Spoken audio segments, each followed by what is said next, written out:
The Senate will come to order. Senator Pappas. Mr. President, I'd like to impose a call of the Senate. The Senate is now under call.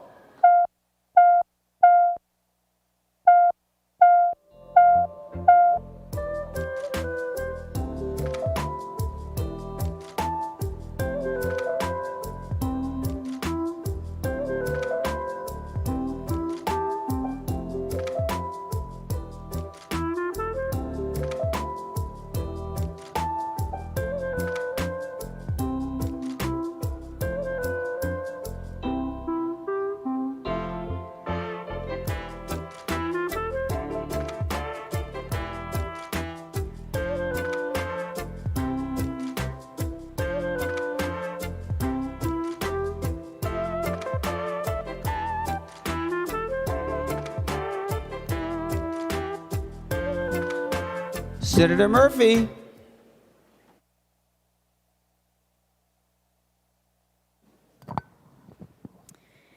Thank you, Mr. President. I move the further proceedings under the roll call be dispensed with and that the Sergeant-at-Arms be instructed to bring in the absent members. On that motion, all in favor say aye. All those opposed say no. The motion prevails. Members, if you'd be so kind as to stand. In our tradition, we start with prayer, and today's chaplain is Lieutenant Colonel Randall Posley from the Salvation Army Northern Division. As a gentle reminder, following the prayer, please remain standing for the Pledge of Allegiance. Shall we pray? Eternal God, we gather today in service to the people of this great state. May our deliberations be guided with wisdom, fairness, and a spirit of unity. Grant us clarity of thought and purpose that we may seek the common good above all else. Help us to listen with open hearts, to speak with integrity, and to act with courage. May our decisions bring hope to the vulnerable, strength to the communities, and prosperity to all. May this chamber be a place of respect, where voices are heard and where cooperation triumphs over division. As we work together, let us remember that our responsibility is not only to those present today, but to the generations that will follow. With gratitude for the opportunity we serve, we ask for wisdom, compassion, and a steadfast commitment to all that is right. May we lead this day with honor and humility. Amen.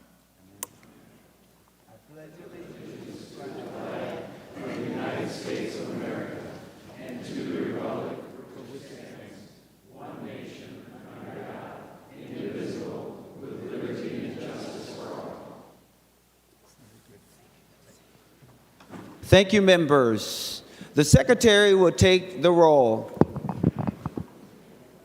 Abler, Anderson, Barr, Bolden, Carlson, Champion, Clark, Coleman, Swadzinski, Dames, Dibble, Dornick, Draheim, Drazkowski, Duckworth, Farnsworth, Fateh, Frentz, Green, Grunhagen, Gustafson, Hochschild, Herr, Hoffman, Housley, Howe, Jasinski, Johnson, Johnson-Stewart, Klein, Curran, Kroon, Kunish, Kupek, Lang, Latz, Liskey, Limmer, Lucero, Mann, Marty, Matthews, May-Quaid, McEwen, Miller, Mitchell, Mohammed, Murphy, Nelson, Umuverbaten, Pappas, Pa, Port, Pratt, Putnam, Rarick, Rasmussen, Rest, Seeberger, Utke, Weber, Wiesenberg, Westland, Westrom, Wickland, Zhang. Members, a quorum is present. Members, if you'd like to follow along, I'm reading from today's Senate agenda, which is dated Thursday, March 27th, 2025. We will begin at the second order of business, which is executive and official communications. The following communications were received. Please make note, no action is required. Members, we will now proceed to the third order of business, which is messages from the House. The Secretary will read the first message. Mr. President, I have the honor to announce the adoption by the House of the following Senate concurrent resolution herewith returned. Senate concurrent resolution number 5, a Senate concurrent resolution relating to adjournment for more than 3 days. Signed, Patrick Duffy Murphy, Chief Clerk, House of Representatives. Members, no action is required. The Secretary will read the next message. Mr. President, I have the honor to announce the passage by the House of the following House files herewith transmitted. House File numbers 247, 1014, and 1330. Signed, Patrick Duffy Murphy, Chief Clerk, House of Representatives. Again, members, no action is required. We will now proceed to the fourth order of business, which is the first reading of House bills. The House files have been given their first reading and referred as indicated. Members, will now proceed to the fifth order of business, which is reports of committees. Senator Murphy for a motion to adopt committee reports and the addendum. Mr. President, I move the committee reports printed in the agenda and the addendum be adopted. On the adoption of the committee reports and the addendum, all in favor say aye. All those opposed say no. The motion prevails. Members, we will now proceed to the sixth order of business, second reading of Senate bills. The Secretary will read the Senate file numbers. Senate File numbers 2750 and 2855. The Senate files have been given their second reading. We will now proceed to the seventh order of business, which is second reading of House bills. The Secretary will read the House file numbers. House File numbers 747 and 124. The House files have been given their second reading. We will now proceed to the eighth order of business, which is introduction and first reading of Senate bills. The bills listed on today's introduction calendar are given their first reading and referred as indicated with the following changes. Members, if you would turn to page number 2, you will see Senate file number 2987. That bill is referred to the Committee on Health and Human Services. Members, if you proceed now and turn to page number 11, you will see Senate file number 3070, and that bill has been referred to the Committee on Elections. Members, if you flip over to page number 13, you'll see Senate file number 3086, and that bill has been referred to the Committee on Labor. Members, as I mentioned, the bills listed on today's introduction calendar are given their first reading and referred as indicated.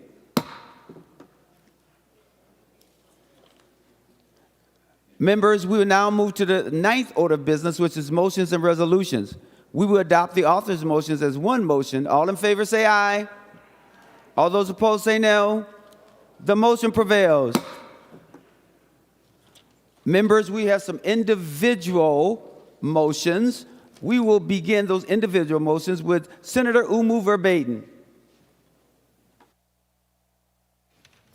Thank you, Mr. President. I move that Senate File 666 be withdrawn from the Committee on Health and Human Services and re-referred to the Committee on Human Services. This is my bill, and I have spoken with both of the chairs. Thank you, Senator Umu Verbatim. Senator Umu Verbatim moves that Senate file number 666 be withdrawn from the Committee on Health and Human Services and re-referred to the Committee on Human Services. All in favor say aye. All those opposed say no. The motion prevails. The next person, Senator Jaskowski. Thank you, Mr. President. I move that Senate File 845 be withdrawn from the Committee on Transportation and returned to author. Mr. President, members, when this bill was introduced, I had identified a situation in my district. I was called from a constituent who is a small towing company. Mr. President, our Department of Public Safety had arbitrarily written into its rules limitations on small towing companies, limiting their ability to participate in the business that was referred to them by the State Patrol, telling them that they had to have a certain amount of insurance liability coverage, which was exorbitant for small towing companies. Mr. President, I worked with the Towing Association.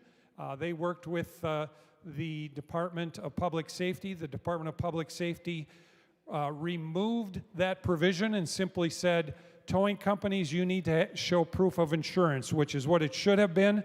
Our agency here, Mr. President, was out ahead of its skis and interfering with our small towing operators in Minnesota. The problem, Mr. President, has been corrected, so we no longer need the bill. Thank you, Mr. President.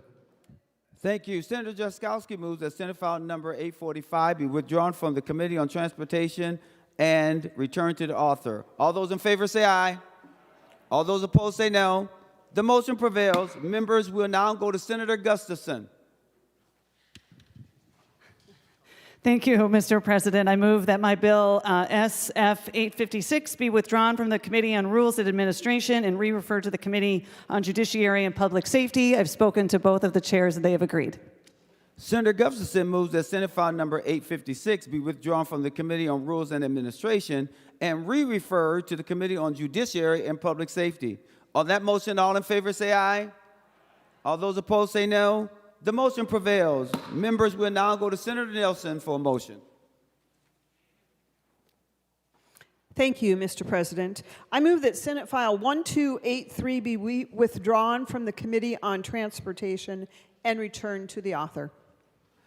Thank you, Senator Nelson. Senator Nelson moves that Senate file number 1283 be withdrawn from the Committee on Transportation and returned to the author. On that motion, all in favor say aye.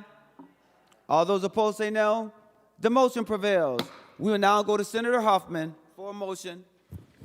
Mr. President, I move that Senate File 1615 be withdrawn from the Committee on Agriculture, Veterans, Broadband, and Rural Development and re-referred to the Committee on Jobs and Economic Development. Senator Hoffman, did you or your staff talk to the chairs of both committees, and did they agree? Mr. President, it's an affirmative. Senator Hoffman moves that Senate file number 1615 be withdrawn from the Committee on Agriculture, Veterans, Broadband, and Rural Development and re-referred to the Committee on Jobs and Economic Development. On that motion, all in favor say aye. Aye. All those opposed say no.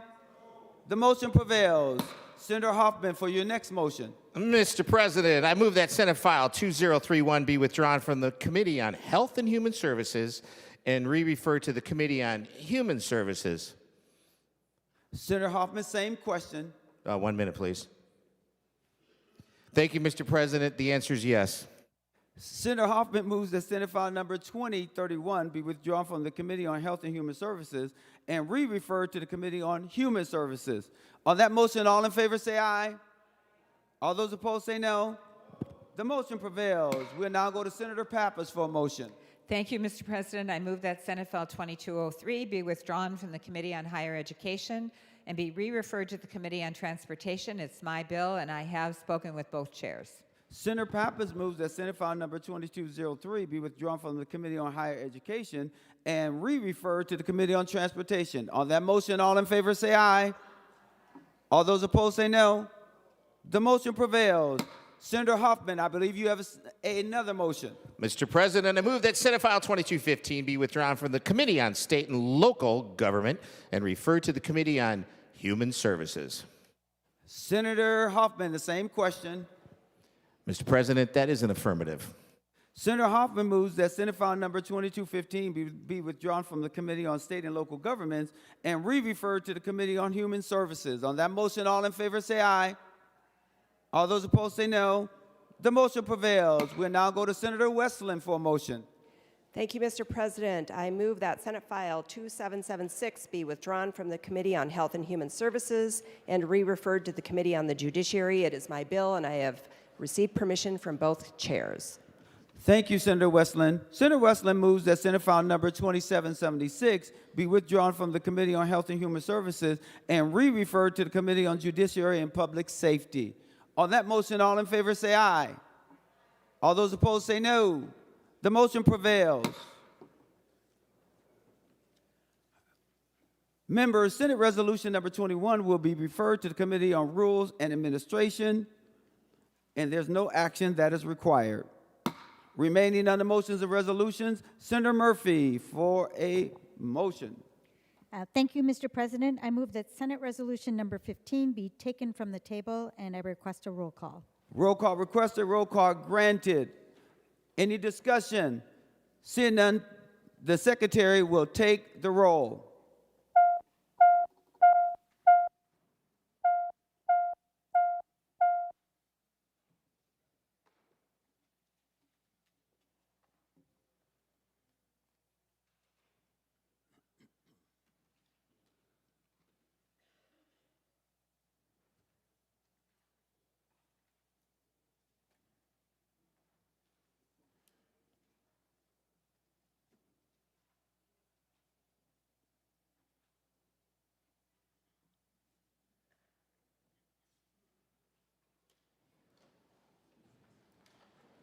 Members, please vote.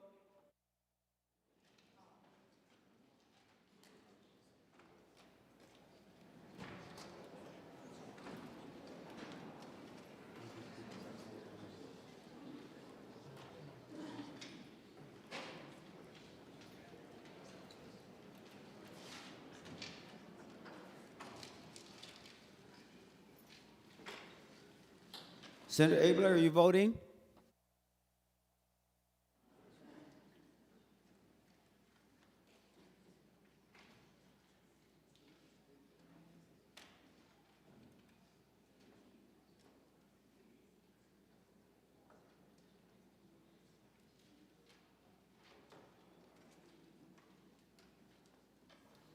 Is there anyone voting pursuant to Rule 40.7? Senator Jasinski. Mr. President, stand by 1 second, please.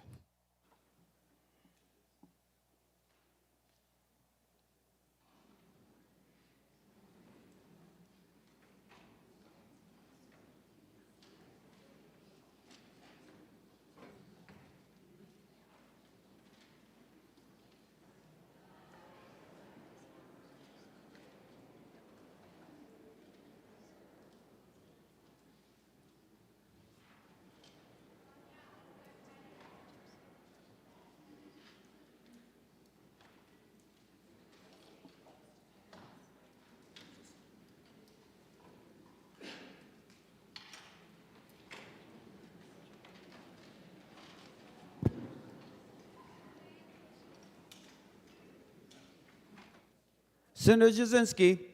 Thank you, Mr. President. I apologize. Senator Matthews votes no. Senator Matthews votes no.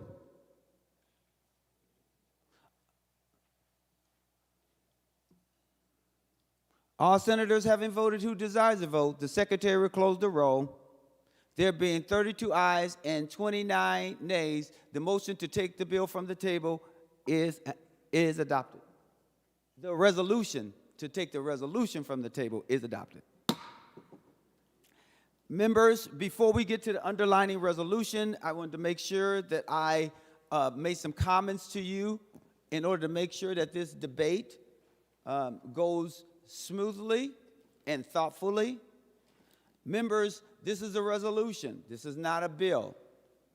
Again, I'd like to mention that this is a resolution and not a bill. And pursuant to Rule 36, and specifically 36.2, first I'm going to say that members must speak only to the question under debate and avoid personality. When you also go to Rule 36.4, in discussing a resolution, each member is limited to 10 minutes. And if you also go to 36.5, a member may not speak more than twice on the same question on the same day without permission of the Senate. The front desk staff has been briefed. They are prepared to keep time and also make certain that we stay consistent with Rule 36. For your reference, please go to Rule 36 and function accordingly. With that being stated, I am now calling on Senator Latz. Senator Latz. Mr. President, I move to adopt Senate Resolution number 15. To the resolution, Senator Latz. Mr. President, I'd like to put the Senate under call for the duration of the proceedings on Senate Resolution number 15. The Senate is now under call.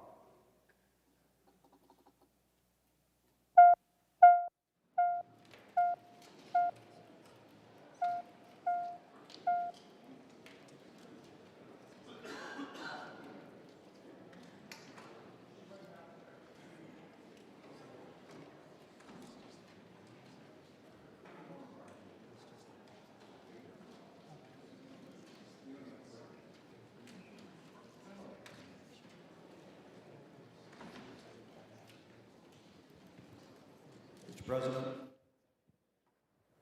Senator Latz. I move that further proceedings under the roll call be dispensed with and the sergeant be directed to bring in the absent members. On that motion, all in favor say aye. All those opposed say no. The motion prevails. Members, just as a reminder, Senator Latz requested that you be under call for the duration of this resolution.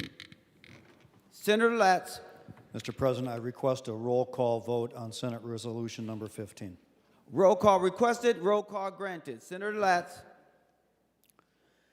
Mr. President, Senate Resolution number 15 articulates an official condemnation from the members of this body of the unprecedented blanket pardon by President Trump given to approximately 1,500 people who had either been convicted of or indicted for their action in the January 6, 2021 attack on the U.S. Capitol.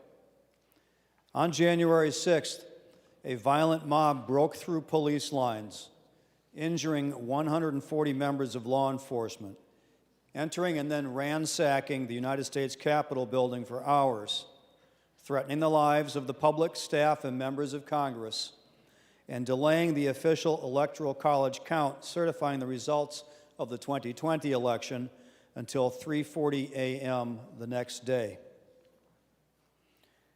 The assailants used bats, flags, chemical sprays, poles, stun guns, tasers, and stolen police shields and batons to beat law enforcement officers for hours. Following this dark day, the largest criminal investigation in the history of the United States took place, and more than 1,500 individuals were convicted of crimes, either after trial by a jury of their peers or by a judge, or by their own admission through a plea of guilty, including 400 of them for violent crimes. 5 police officers died as a result of that day, including 4 by suicide. David Dempsey, who received a 20-year sentence for assaulting a law enforcement officer where he repeatedly attacked police for more than an hour, throwing poles and deploying bear spray at the line of officers protecting the Capitol, was among those who received a commutation of his sentence to time served. He used bear spray directly inside the mask of one officer, who testified that he thought he might die. He used a crutch to smash another officer's head, cracking his plastic face shield and giving him a concussion. Afterward, actually during this incident, the attack on our Capitol, we witnessed in real time all of the physical violence. And afterward, on recordings by the individuals as well as by law enforcement, body-worn cameras, security videos, and so on, we witnessed the officers who were choked, crushed, pinned in doorways, tased, dragged, and beaten. The evidence of such widespread criminal destruction is indisputable. Members, this morning, a video montage of that evidence was emailed to each of your Senate office email accounts. Among those who received sentence commutations were Enrique Tarrio, the former Proud Boys chairman, who had been sentenced to 22 years in the federal prison. Stuart Rhodes, founder of the far-right Oath Keepers group, who had been sentenced to 18 years in prison. They were among 14 people who received commutation of sentences who had planned elements of the attack. I would hope that all of us here who have sworn an oath to the Minnesota and the United States Constitutions would be able to at least join forces in stating that a line was crossed with these pardons. These pardons took place 65 days ago, among the first official acts of newly inaugurated President Trump. These pardons were unique. They were different. They undermined the very systems of government we are here to uphold. They gave a green light to insurrectionist activities and to violent attacks on police officers in defense of our Capitol, our elected officials, staff, the public, and our democracy, including Vice President Mike Pence. Never before, done on this scale, and in connection with an attempted insurrection or interference of the peaceful transfer of power in our democracy. We should be able to agree, regardless of your feelings about the election itself or the president, that the pardon of these kinds of violent crimes against our law enforcement and others had crossed a line. This resolution may be a symbolic measure, but it's what we have available to us to condemn pardons of these violent insurrectionists and to stand up for our members of law enforcement and against those who seek to rewrite history about that dark day. Mr. President, in light of some earlier discussion relating to this resolution, I would like to offer the A25 amendment. Senator Latz offers the A25 amendment, and the Secretary will report that amendment. Senator Latz moves to amend Senate Resolution number 15 as follows. Page 2, line 15. After Waltz, insert. Senator Latz, to your A25 resolution, amendment. Mr. President, the current resolution, first engrossment, directs the Secretary of the Senate to deliver a copy to Governor Tim Walz. In light of earlier conversations in committee, I agreed with a suggestion by Senator Johnson that perhaps that was too narrow a transmission. So Amendment 825 adds that the resolution should be transmitted to the President of the United States, the President and the Secretary of the United States Senate, and the Speaker and the Clerk of the United States House of Representatives. I ask for your support, and I request a roll call vote on the amendment. Roll call requested, roll call granted. Any discussion on the A25 amendment? Seeing none, the Secretary will take the roll on the A25 amendment.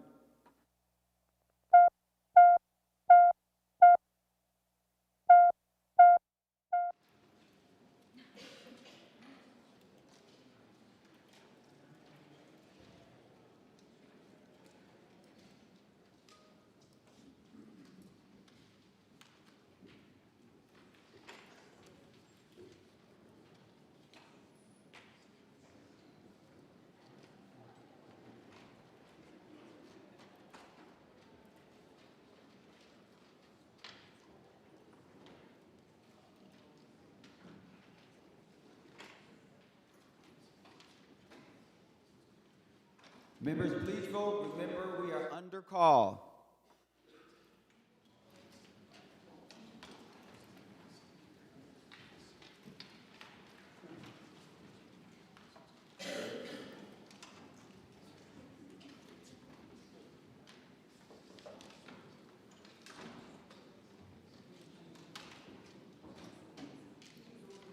Mr. President.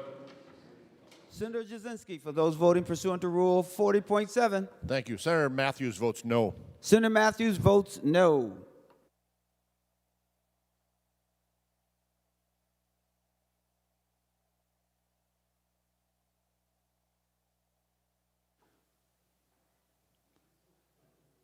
All senators having voted who desires to vote, the Secretary will close the roll.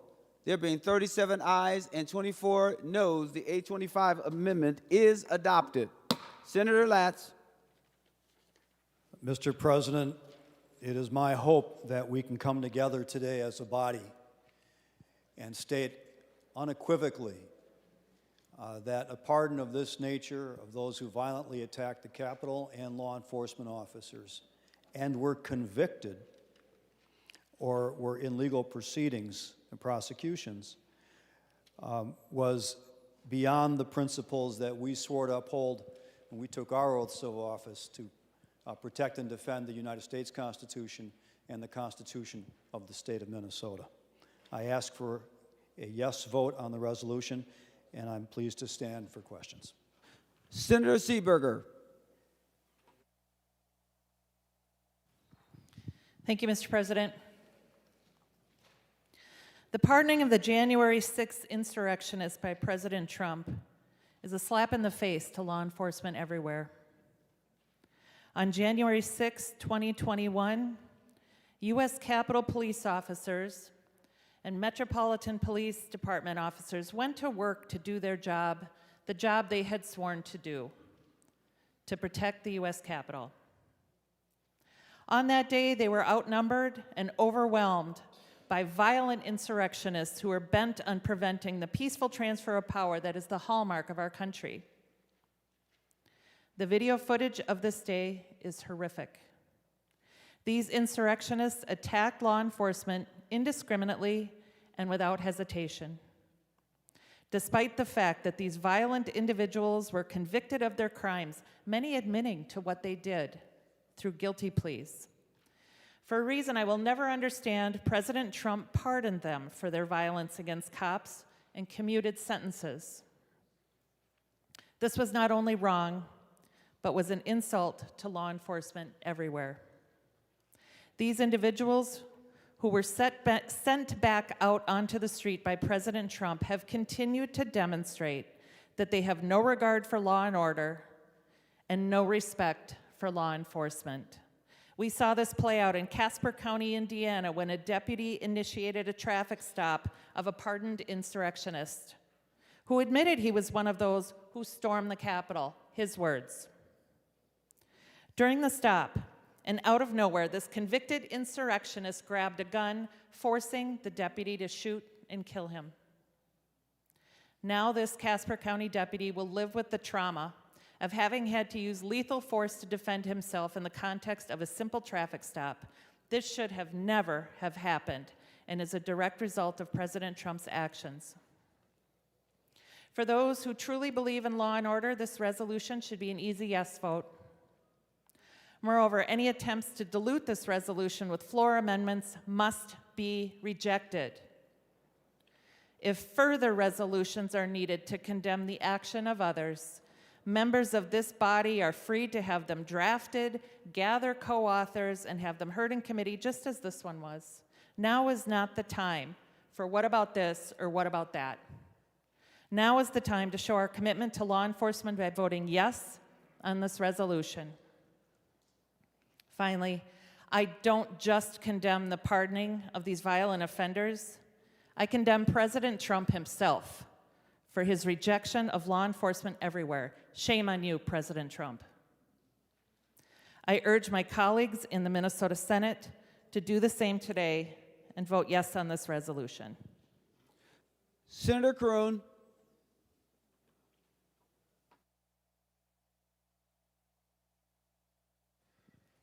Thank you, Mr. President. This is a very disappointing waste of our time today. Minnesota Democrats are desperate to distract from their own record. We have serious work to do in this state. We need to be serious legislators focusing on the state of Minnesota. We need serious solutions to the problems that we have right here in Minnesota. Instead, Minnesota Democrats are wasting time with a resolution that does nothing. It has nothing to do with state government. It does nothing to address the looming $6 billion budget deficit we have in this state. It does nothing to help Minnesotans struggling with the high costs in their daily lives. And it does nothing to set up our students for success in education. Our schools have a deficit of $280 million right now after the so-called historic funding. I have schools in my district that are making budget cuts, that are going to have to cut teachers. And this is what we're wasting our time on? I condemn political violence in all forms. But if we're serious about condemning political violence, then we could have done a resolution condemning political violence, like the House did on January 11th, 2021, which is all on your desks. We could have done that, and I would have supported it. But that's not what this is. This is political theater. We should be putting the needs of Minnesotans first, not meaningless political theater. Are Minnesota Democrats serious about governing this state? Because based on the political theater here before us today, I don't think they are. This is a waste of time. And not only is it a waste of time, it's a waste of goodwill. Everywhere I go, people say, why can't we be more bipartisan? Why don't we have more leadership in this state? Why can't you work together to solve the issues that are facing us right here in Minnesota? Today, with an agenda like this is a big reason why, Minnesota.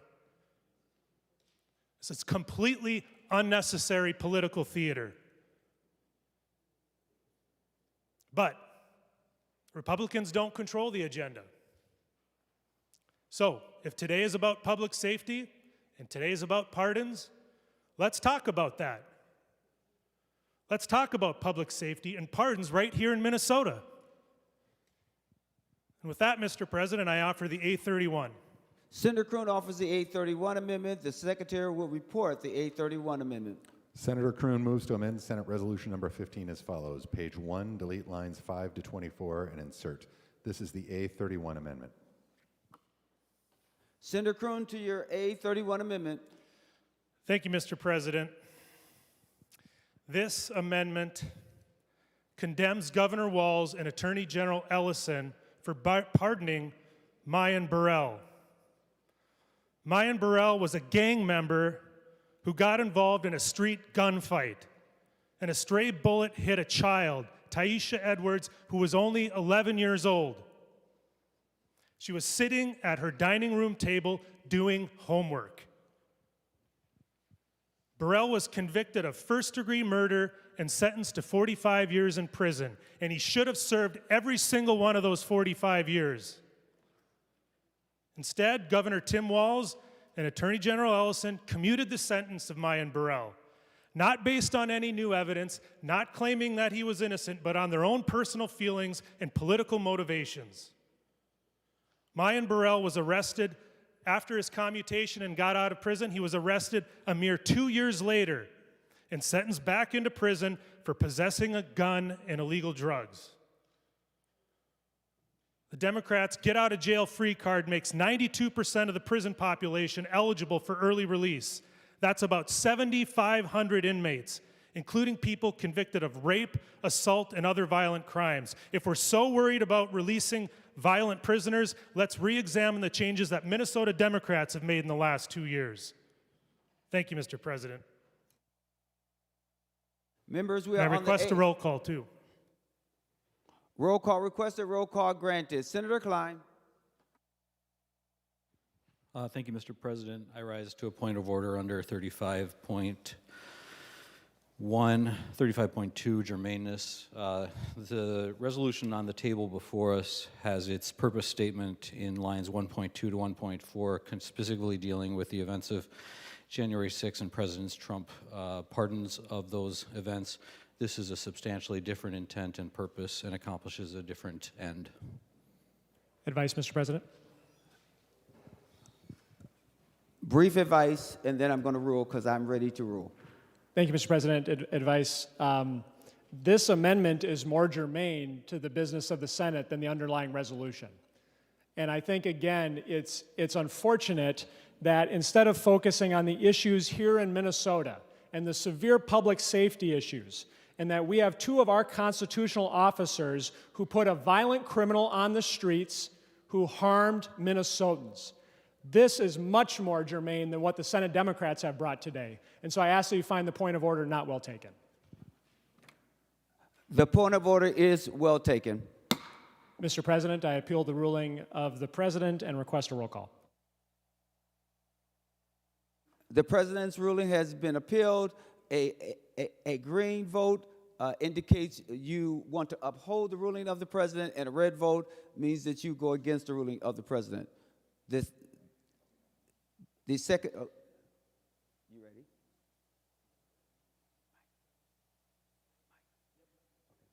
The Secretary will take the roll.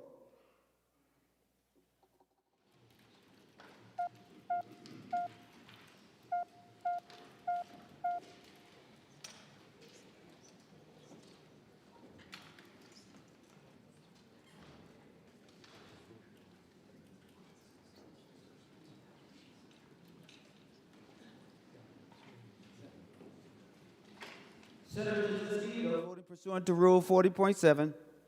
Thank you, Mr. President. Senator Matthew votes no. Senator Matthews votes no.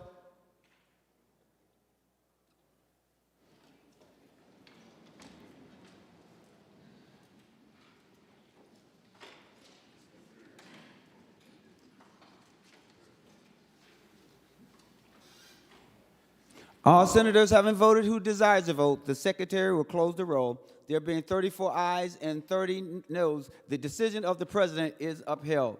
Members, we are on the underlining Senate Resolution number 15 as amended.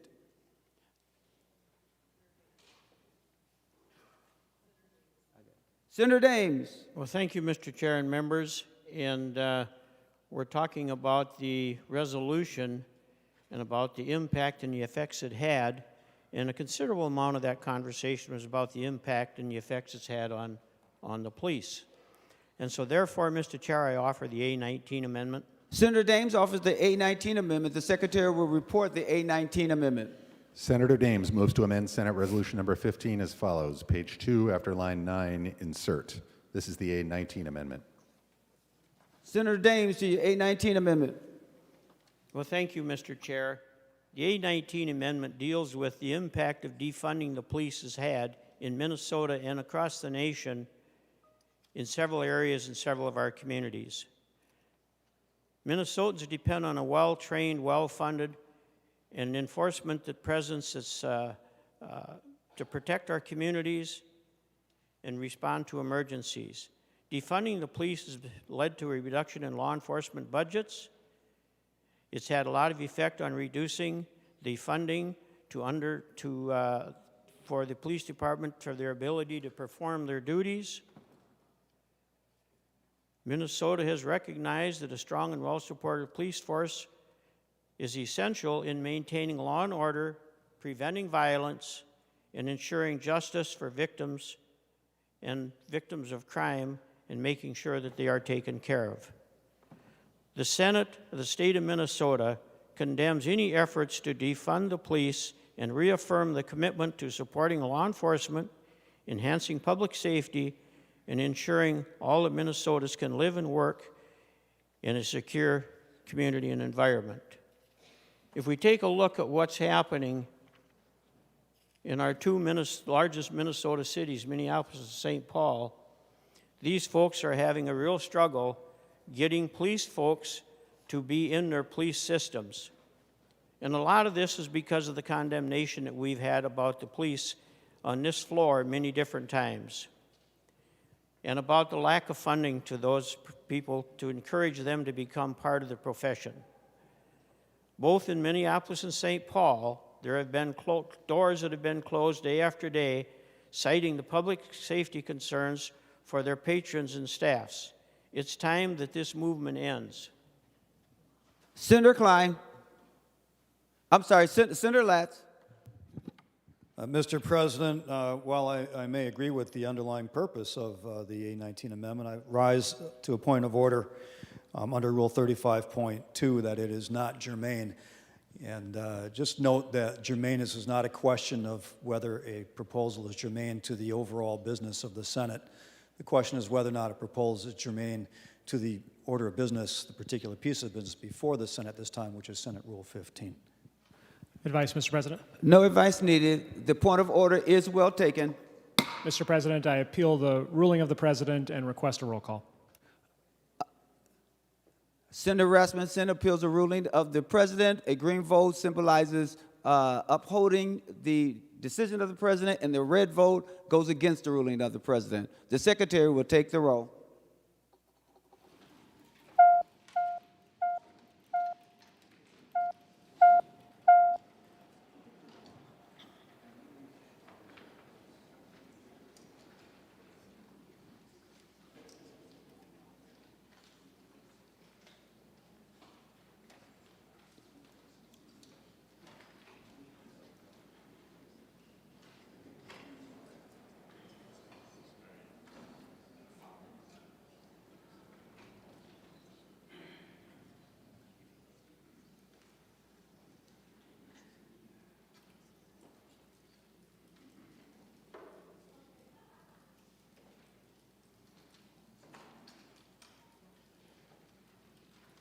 Members, please vote.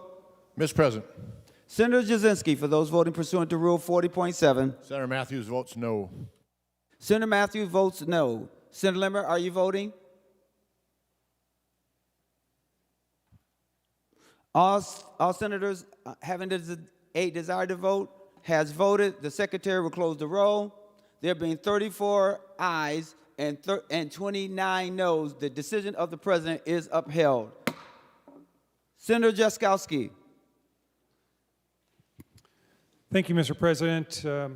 I would like to introduce the A18 amendment. Senator Jaskowski offers the A18 amendment. The secretary will report the A18 amendment. Senator Drazkowski moves to amend Senate Resolution number 15 as follows. Page 1, delete lines 5 to 24 and insert. This is the A18 amendment. Senator Jaskowski to your A18 amendment. Thank you, Mr. President. Well, members, while Senate Democrats endeavor to waste time again with a frivolous effort here, which is really composed of, we're seeing the development of the Democrats' witch hunt of President Trump happen here on the Senate floor in the state of Minnesota. You're seeing it, members. It's happening in the resolution before us. I'm bringing actually an amendment to that resolution, Mr. President. If somebody needs castigating for violating our laws and failing to protect the people of our state, it's Governor Tim Walz. And members, this resolution brings forward language that recognizes the failures and the deliberate refusal to act by this governor on the week of May 26, 2020. If you'll remember, at least 3 Minnesotans died and many more were injured in massive riots in the city of Minneapolis, the largest city in the state of our state of Minnesota.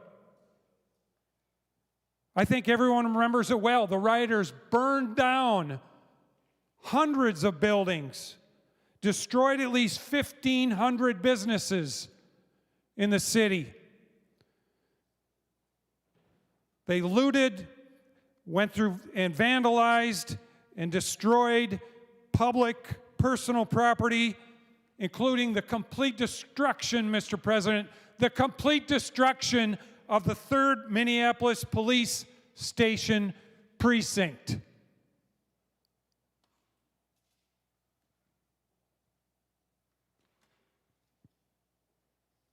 That happened here in the state of Minnesota, in our state, the state we're responsible for. We're responsible for the laws in this state.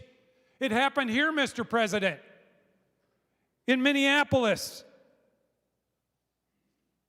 It lasted days. Enormous cost to both private citizens, governments, over $500 million of damage, Mr. President, as they looted and burned down the largest city in our state. Over 600 arrests, the second most destructive incident in the history of our country. Here, under the Walz watch, under the watch of Governor Tim Walz, he watched as Minneapolis burned. He ignored the severity of the riots and the destruction that were happening as he sat on his hands for 4 days, Mr. President, while our largest city burned down. He sat and cowered in his home with his family, some of who cheered on the rioters as they were surrounded by security detail. Not something that you would characterize as the efforts of a courageous or responsible leader. That was our governor, Governor Tim Walz, in this state, Mr. President. He failed to organize and coordinate with proper law enforcement agencies, or the leaders of Minneapolis. He attempted to negotiate with the rioters rather than calling out the Minnesota National Guard. As the people of Minnesota were saying, Governor Walz, call out the National Guard, he sat on his hands for 4 days. Mr. President, the morale within the law enforcement community has suffered greatly because of the inaction of Governor Tim Walz. And Mr. President, back then in 2020, this body, the Minnesota Senate, conducted a study or a report on the 2020 riots.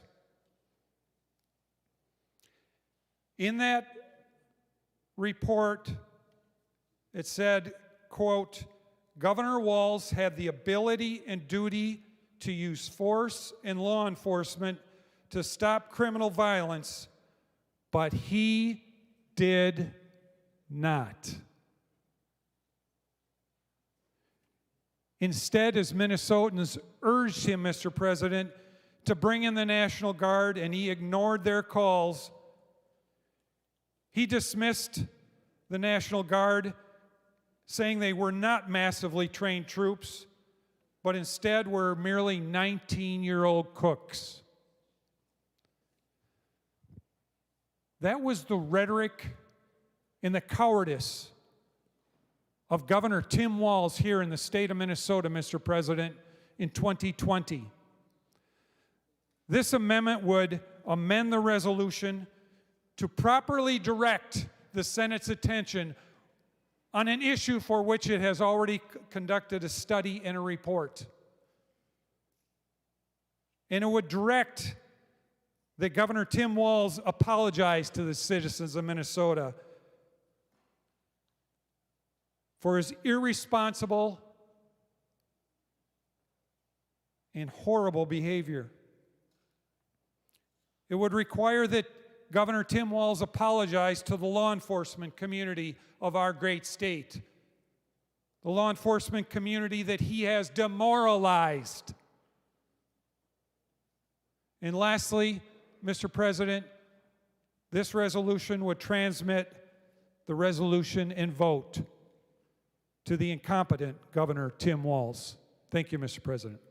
Senator Klein. Thank you, Mr. President. I rise under point of order under 35.2. The proposed resolution is not germane to the underlying order of business. Advice, Mr. President. No advice needed. The point of order is well taken. Senator Mr. Rasmussen. President, I appeal the ruling of the President and request a roll call, and I'm also prepared to offer advice to the body.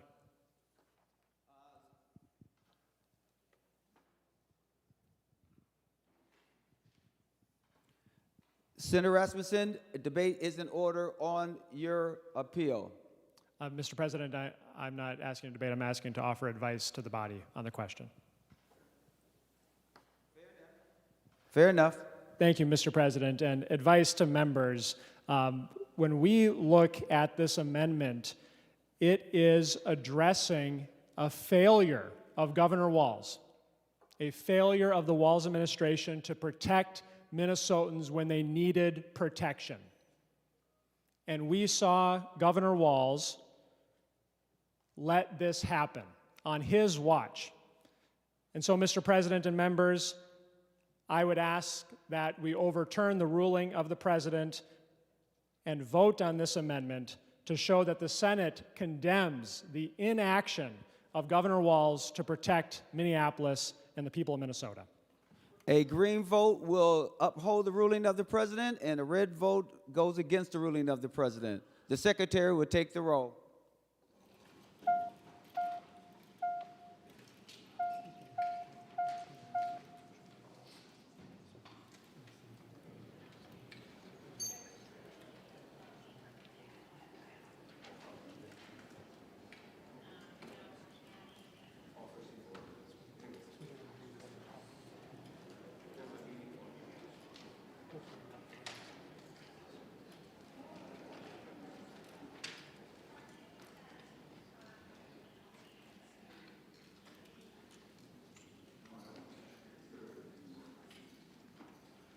Mr. President.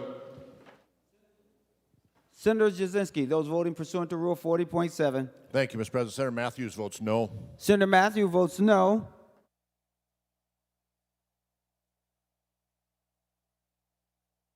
All senators having voted who desires to vote, the secretary will close the roll.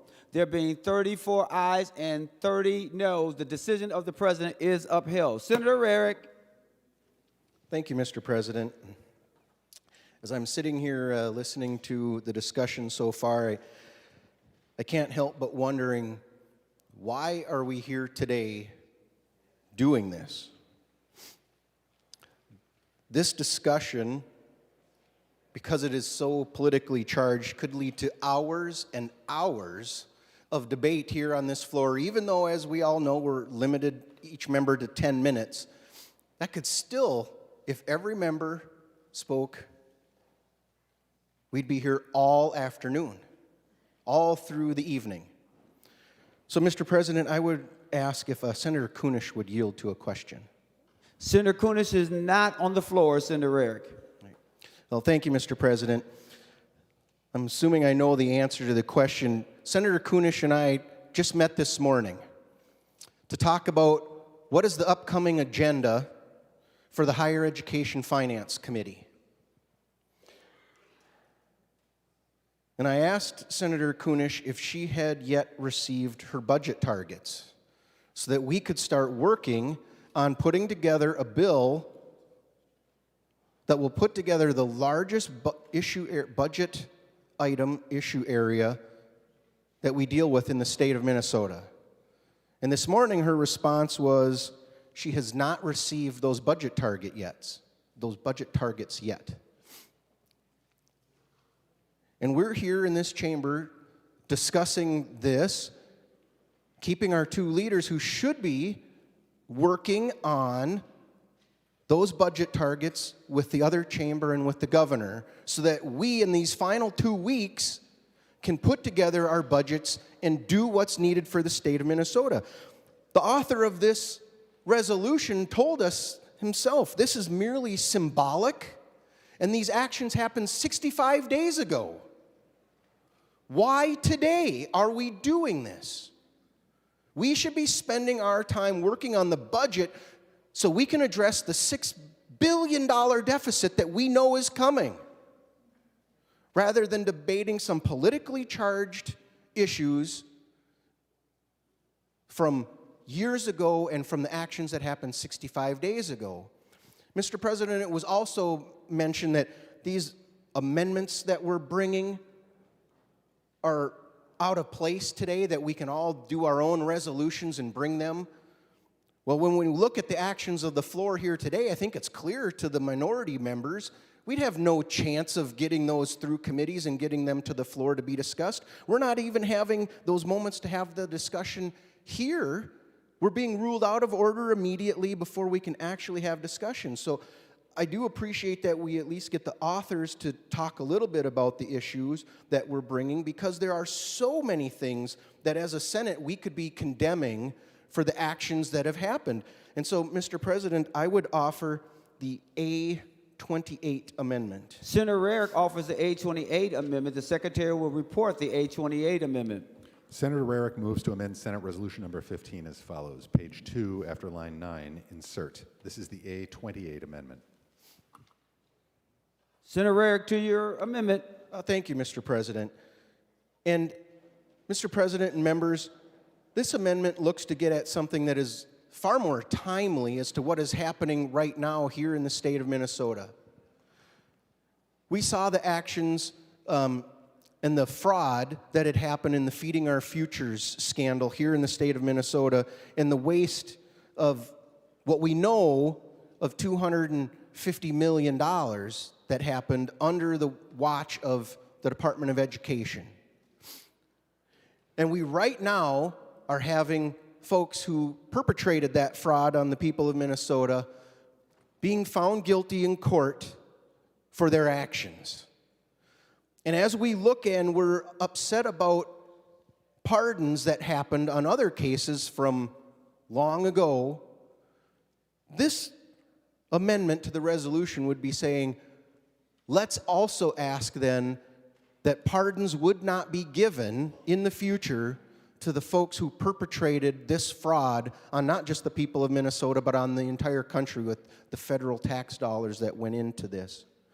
Mr. President, this is exactly the type of thing that we need to make sure we discourage, and that we don't let any president let people off for the actions that they've committed, for the fraud that they've committed, because so many people, Mr. President, want to do the right thing, and they want their tax dollars to go to help people. And yet every time a program gets proposed to help people, now the people of Minnesota are questioning, will those tax dollars really get there and help people in need? Or will our agencies allow fraud to happen and watch their tax dollars go off to help people buy luxury cars, all kinds of other things, rather than helping the people in need? So, Mr. President, what this amendment to the resolution is looking at doing to prevent a future, to make it clear that the Senate does not want future pardons for these folks, is the type of message we should be including with this, saying we cannot allow for people to be let off when they abuse the trust of the taxpayers of Minnesota and of this country. Thank you, Mr. President. Senator Latz. Mr. President, while I agree that people ought to be held accountable for their actions, I rise to a point of order under 35.2 that the 828 amendment is not germane to Senate Resolution 15. Advice, Mr. President. No advice. I'm ready to rule. The point of order is well taken. Senator Rasmussen. Thank you, Mr. President. I appeal the ruling of the President and request a roll call. Roll call requested. Roll call granted. Members, a green vote symbolizes upholding the President's decision, and a red vote goes against it. With that being said, the Secretary will take the roll.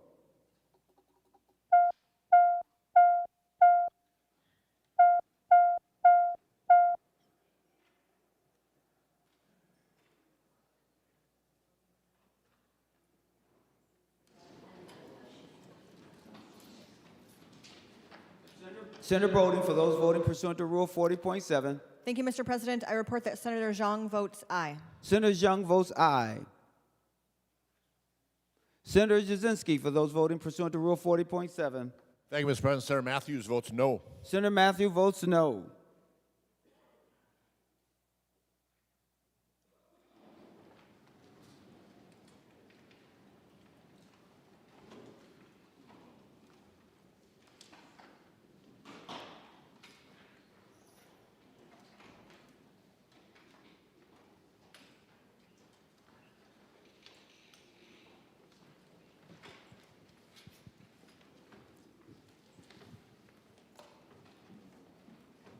Senator Hurd, we're waiting for your vote.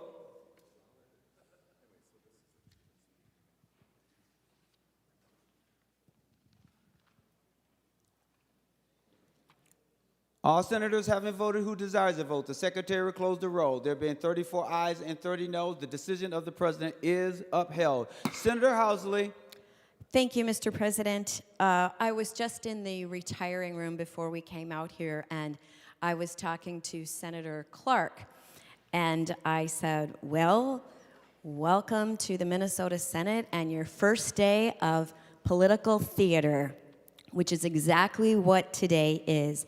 The Democrats are so desperate to distract from what's really going on here and the votes that they have taken. We're wasting time with a resolution that has nothing to do with addressing the upcoming $6 billion deficit. This resolution has nothing to do with helping Minnesotans struggle with their high cost of living. This has nothing to do with helping our next generation buy houses. We've got 6 bills on the agenda today in our Housing Committee to try and address helping our young folks be first-time home buyers. But we have this resolution in front of us that, again, does nothing to help set up our students for success in education. We need to put the needs of Minnesotans first, folks. We don't need to be playing this political theater, and that's exactly what we're doing today. Mr. President, we even have so much work yet to do in jobs, trying to help our economy and help folks out there get meaningful jobs, and yet we're sitting here with a resolution that has absolutely nothing to do with what we're doing here at the state of Minnesota. Public officials are and should be held to a higher standard. We are giving an incredible level of trust in this job to enact the laws and to keep our communities safe and to help families thrive and to spend preciously earned tax dollars that are sent right here to St. Paul. People that are watching are probably like, why don't these people get to work and do the things that really matter to me? I can tell you nobody at Cub Foods yesterday when I was grocery shopping is asking me about this. They're talking about the price of eggs. That's what they're talking about. We need to hold all of our public officials to a higher standard here in Minnesota. And when they don't, we need to act swiftly. We need to act swiftly to hold all of our members accountable for their actions and demonstrate respect for the law. So, Mr. President, I have I don't even know what amendment, A23 amendment.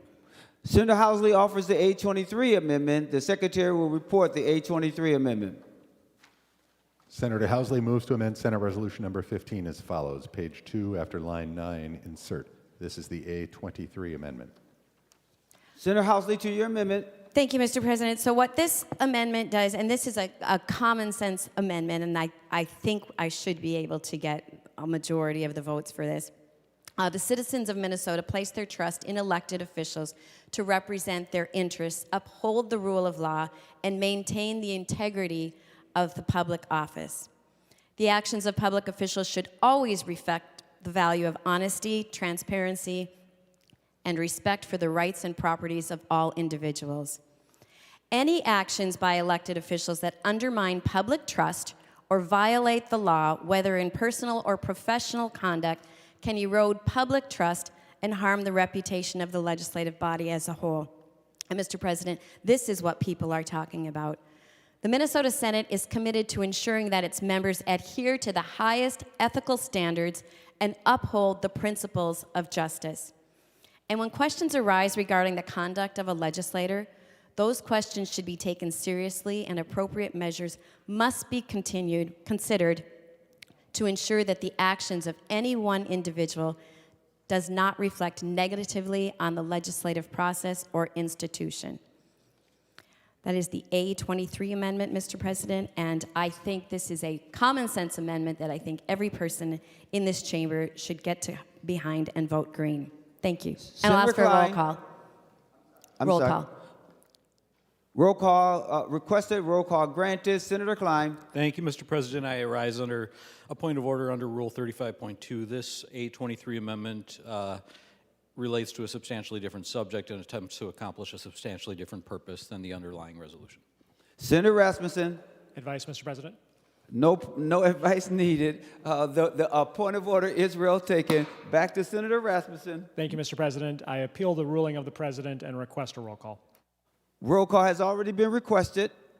Now, a green vote upholds the decision of the President, and a red vote goes against the ruling of the President. The Secretary will take the roll.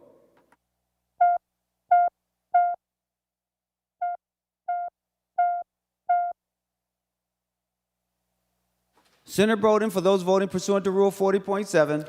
Thank you, Mr. President. I report that Senator Zhang votes aye. Senator Zhang votes aye.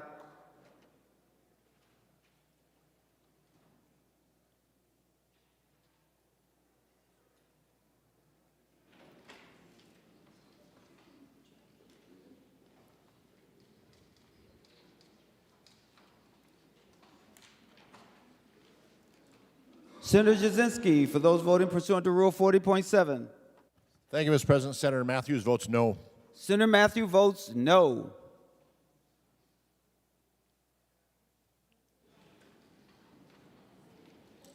All senators having voted who desires to vote? All senators having voted who desires to vote, the Secretary will close the roll. There being 34 ayes and 30 noes, the decision of the President is upheld. Senator Coleman. Thank you, Mr. President. I was just joking with my members that when I'm out with my kids, I need a shirt that says "No advice needed." So we'll be getting those made up quickly. But in all seriousness, Mr. President, members, many of you know that my father is an active duty sergeant with the Ramsey County Sheriff's Department. He has been on patrol and working and helping people and serving in many roles, serving at Regents Hospital as well since I was a newborn. Can't get the man to retire.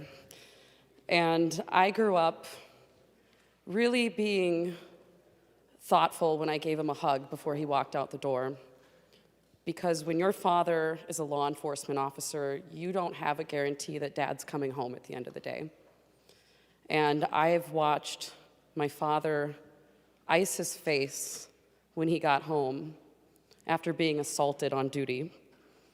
It's given me such an appreciation, not only for what our law enforcement does for us, but what their families do for us as well. I want to be clear that I have the utmost respect for the brave men and women who serve, that keep us safe. And I want to be clear that I condemn all violence against law enforcement officers, having been that little girl who had to watch her dad with a fat lip and a bruised eye come home from work. I'm also, in addition to being the daughter of a law enforcement officer, I'm a state senator who's watched, I'm in my 5th year now, over time, this institution start to crumble as we get more and more political. We can spend our time, if we want to, talking about what's going on in Washington, D.C. and what the president's up to, and we don't have to even pass a budget. We can just keep talking about what we want to do until we end up in a shutdown. But that's going to make us like D.C. politicians. That's going to make St. Paul a mini Washington, D.C., and I don't want that for us.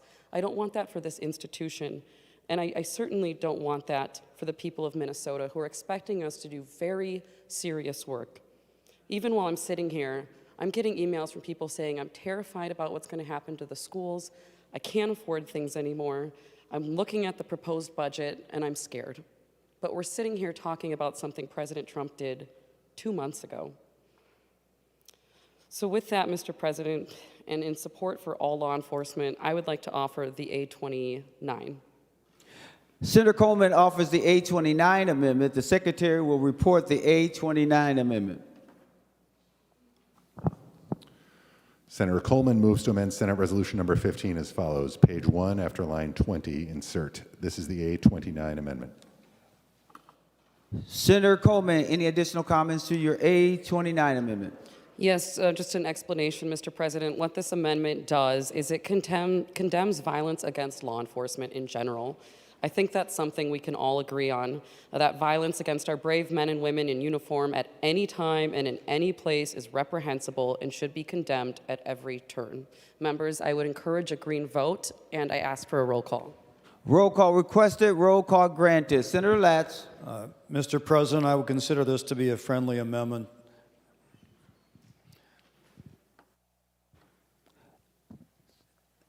Any other discussion on the A29 amendment? Seeing none, roll call was requested, roll call granted. The Secretary will take the roll on the A29 amendment.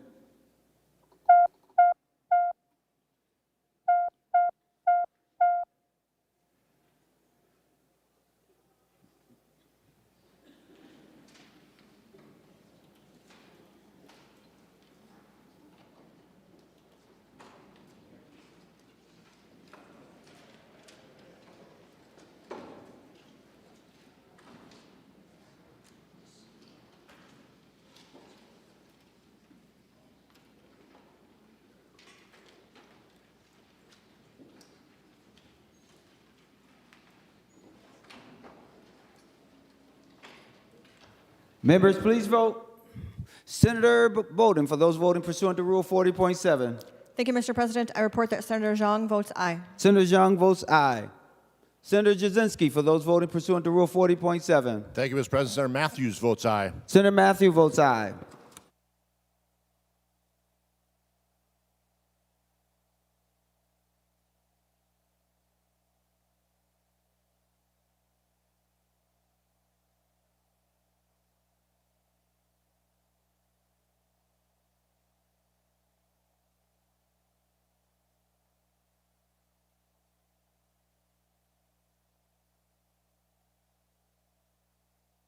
All senators having voted who desires to vote, the secretary will close the roll. There have been 64 ayes and 0 nays. The A29 Coleman amendment is adopted. Senator Miller. Senator Draheim. Thank you, Mr. President, and thank you, members, for the good discussion. But I have to admit, I'm a little disappointed in our time management. When I go to my district, I hear nothing of this resolution. What I hear about is our long-term care facilities and the funding that's being cut for them, disability services that are being cut, and probably the number one issue I hear is the schools and the lack of funds that are going to be available with all the new mandates we put on the schools. I have 21 school districts that touch my district, 21. And I think I've probably talked to 20 of the 21 about concerns and the cuts that they're currently making and planning on making next year. And the frustrating part is, last year, all they heard about was this wonderful surplus we had. You know, $18, $19 billion, depending on what number you use. And they want to know what happened. What happened to that? And then they hear and see and read that we added $10 billion in new taxes. And now we have a $6 billion deficit. Every week or every other week, there's a new reported case of fraud or mismanagement or not turning in the right paperwork from a state agency, having to repay the federal government back for services we've been billing for years that we weren't supposed to be billing for years. And every week, the governor's gone. He's out of state. And as a small business person who used to run multiple businesses, you have to be present. And you have to prioritize for the people you're managing. And I just don't think that our governor is taking it serious, the financial stability of our state, after what the majority has done to our state and our state taxpayers. So we have $600 million and counting in reported fraud. We have this Democratic $6 billion deficit. And what's the path forward? We have a resolution on something that happened years ago, something that happened in D.C. If I wanted to work on problems in D.C., I would run for Congress. I am not in Congress. I have no desire to be in Congress. I'm here. I'm a state senator for Minnesota. We have programs that we have created that hired hundreds of new state employees, putting a tax increase on our basics across the whole state. And who's it going to hurt the most? The lowest income. I get calls all the time, and if you've sat in committee with me, you've heard me say this. I get calls from people literally crying that they can't afford to stay in their house. They're on fixed income, and they cannot afford to stay in their house because the property taxes are too high. So what do? We increase taxes. Why? Because the governor is pushing down programs to every county in the state, every school district, every city, every township. And who pays? The poorest pay. With that, Mr. President, I'd like to offer the A32. Senator Draheim offers the A32 amendment. The secretary will report the A32. Senator Draheim moves to amend Senate Resolution number 15 as follows. Page 1, delete lines 5 to 24 and insert. This is the A32 amendment. Senator Draheim to your A32 amendment. Thank you. I'd like to offer an oral amendment on line 1.13 that should read 600 million. The Secretary will report the oral amendment. Senator Draheim moves to amend the A32 amendment as follows on page 1, line 13. Delete 6 million and insert 600 million. 600,000. Thank you. Senator Draheim to your A32. Thank you, Mr. President. And I'll wrap up pretty short here. Hey, Senator Draheim, hold on one second. I want to ask the Secretary something.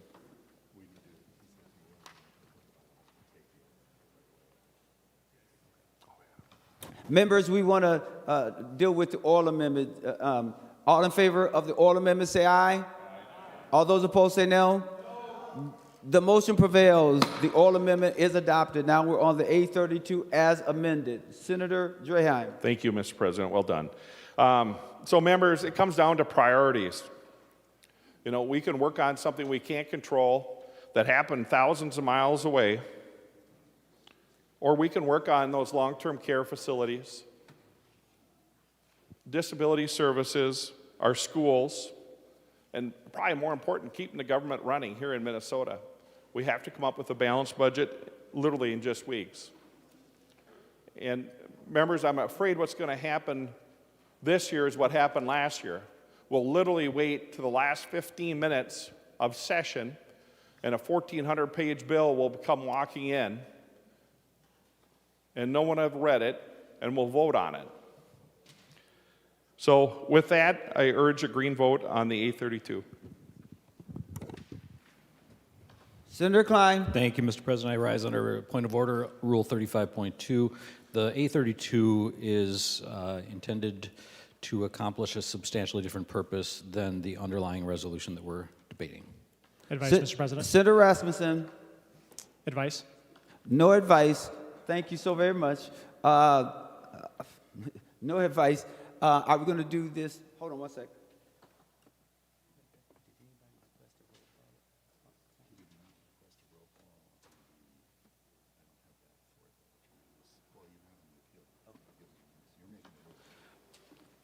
The point of order is well taken. Mr. President. Senator Rasmussen. Thank you, Mr. President. I appeal the ruling of the President and request a roll call. Roll call requested, roll call granted. A green vote symbolizes your agreement to the ruling of the President. A red vote goes against the ruling of the President. With that being said, the Secretary will take the roll.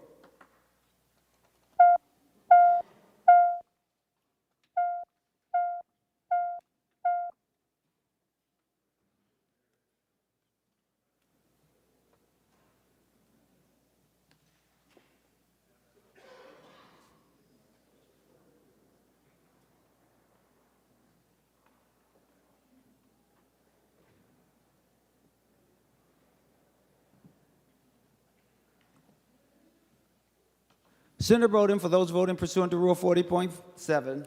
Thank you, Mr. President. I report that Senator Zhang votes aye. Senator Zhang votes aye. Senator Jasinski, for those voting pursuant to Rule 40.7. Thank you, Mr. President. Senator Matthews votes no. Senator Matthews votes no.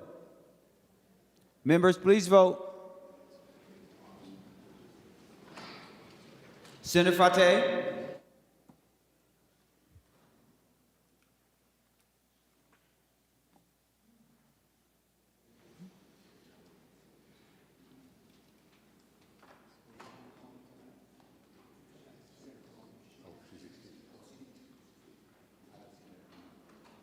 All senators having voted who desire to vote, the Secretary will close the roll. There being 34 ayes and 29 noes, the decision of the President is upheld. Senator Grudenhagen. Well, thank you, Mr. President. Yeah, I have a lot of the same concerns that have been expressed, but I'd like to repeat some of them. You know, I would like us to work together, and I think a resolution like this just brings more divisiveness.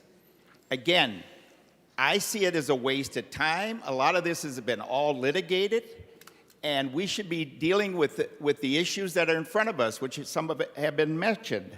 The $6 billion deficit that we face. We grew, the Democrats and Governor Walz grew government at 40% and then raised taxes another 9 to 10 billion. All right, one of the things is, can you do that in your own life? Can you raise your expenses 40% when your income isn't going up that much? Okay? I mean, we basically blew an $18 billion surplus. So you can't do it in your personal life, and government can't do it either. And now we've got the fiscal hangover, which we should be dealing with rather than wasting our time on a divisive resolution that is going to have no bearing on anything other than to bring divisiveness between us. The second thing, let's look at a few other issues. I'm on the Energy Committee, and we had testimony that 36% of Minnesotans are struggling to pay their energy cost. 36% members. We should be addressing this and bringing down the price of electricity. And 36% is only 14% from 50% of Minnesotans struggling to pay or not being able to pay their energy cost, including heating. That's the statistics. And instead, we're dealing with a divisive resolution here. The next thing, let's look at the nursing home situation. In my nursing homes, I've lost 2 in my district in the last several years. And these are some of the most vulnerable people. Now, we look at the governor's budget, he's cutting millions of dollars out of my nursing homes in the next 4 years, when most of those nursing homes can barely stay afloat right now. I really don't know what he's thinking. I hope that there'll be enough Democrats to address this to care for our most vulnerable. Second thing, as far as education is concerned, I think we've dropped from 5th or 6th in the nation under Governor Walz down to 16th.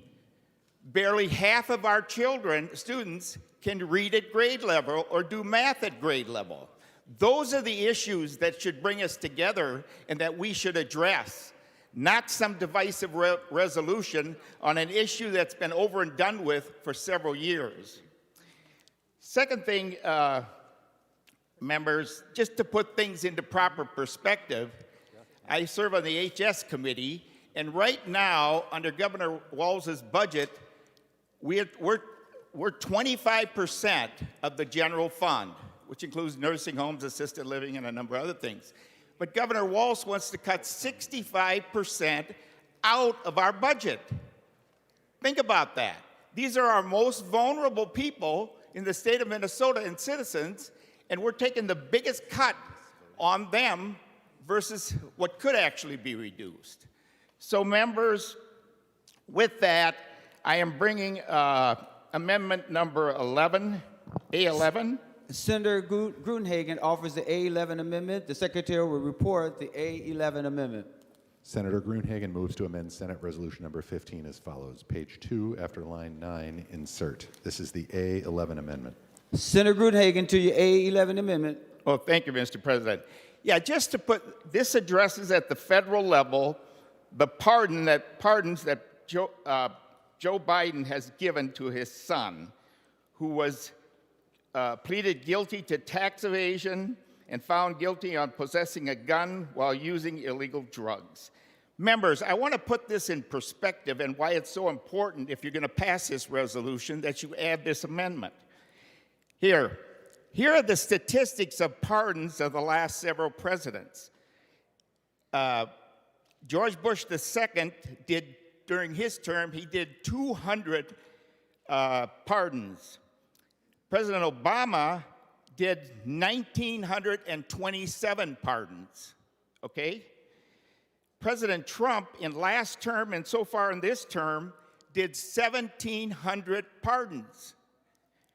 President Biden did 8,064 pardons during his term. Members, 8,064 pardons. Look up the names. He pardoned rapists, murderers, burglars, illegal drug traffickers, people who are addicting and killing our young children. That's who he pardoned. And there should be condemnation for those types of steps that he's taken to endanger the citizens of the state of Minnesota and of this country. Not to say the fentanyl that has flowed in and killed over 100,000 of our young people every year. And he did nothing to stop that, him or Mayorkas. So the least we can do is at least acknowledge that these pardons were reprehensible and that people who are convicted with incrimination, regardless of the president, should not be pardoned. So it goes on to say that, that no president, it's not just President Biden, no president should pardon their family members. So members, I would encourage a green vote. Let's be fair about this, or just, and let's send a message, if you want to pass this resolution, that stop doing these pardons of violent criminals. I'd also ask for a roll call. Please vote green. Roll call requested, roll call granted. Senator Latz. Mr. President, I rise to a point of order under Rule 35.2, germaneness. Whatever was done with regard to Hunter Biden, it's not in any way related to the insurrection of the Capitol and the pardon of those members. Point of order well taken. Senator Rasmussen. Thank you, Mr. President. I appeal the ruling of the President, request a roll call, and would like to offer advice to the body. Roll call requested, roll call granted. Senator Rasmussen. Thank you, Mr. President. And members, it seems like only condemning Republicans is in order today. And when we have President Biden, who told the American public that he would not pardon his family members, and then did exactly that. He used his power to shield members of his family from criminal consequences that they admitted to. And Mr. President and members, today we have put forward amendments condemning Governor Walz and Attorney General Ellison for commuting the sentence of a violent criminal, but was found not germane because they're Democrats. We looked down today and looked at the lack of leadership that Governor Walz showed during the 2020 riots, not germane because he's a Democrat. We condemn Governor Walz for allowing Feeding Our Future to occur, stealing $250 million from kids who are supposed to get fed. Mr. President, I would ask that members overrule the ruling of the President.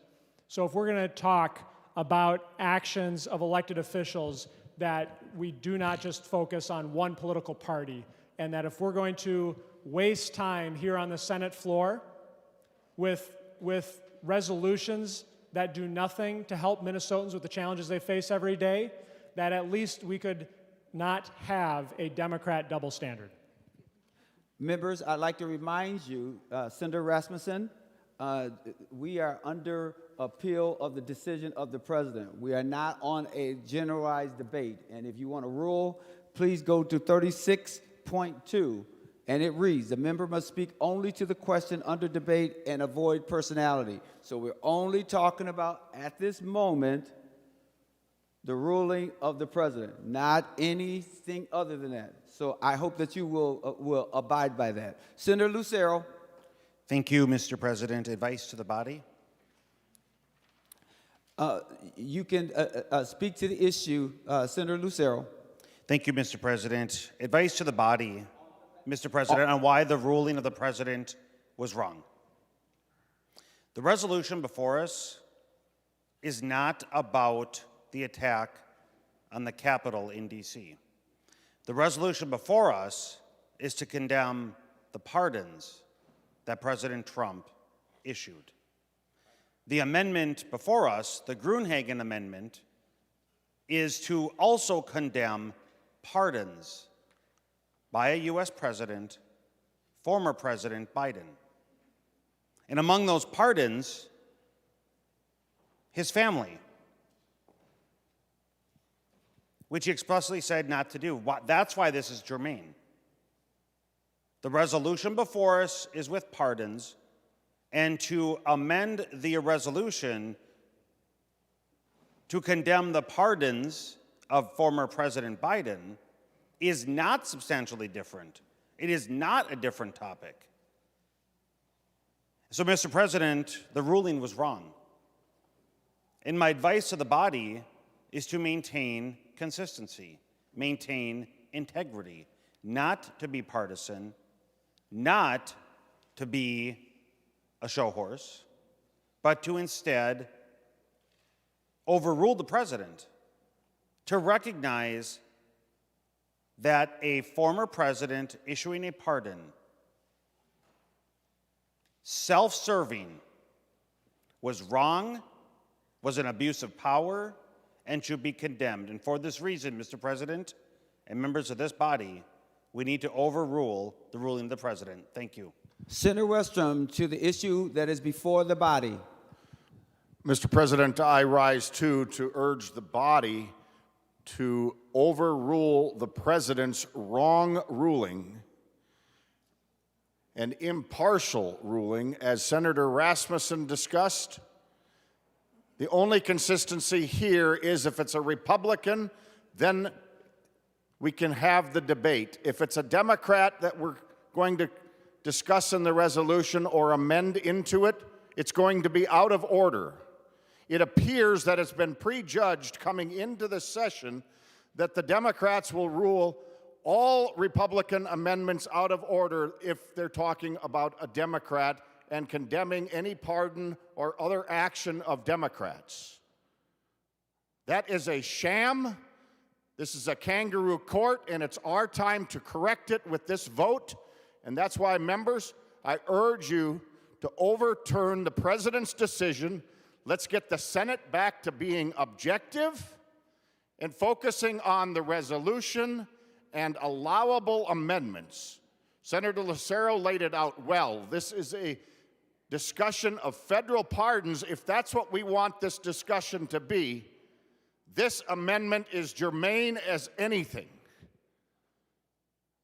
It's talking about President Biden instead of President Trump, and that is not alone a reason to make this non-germane, as the president just ruled. Members, this is germane. You may not want to vote and condemn President Biden and his pardons of his own family members who might have committed treason, but it's the right thing to do in upholding the law, and this is a germane amendment.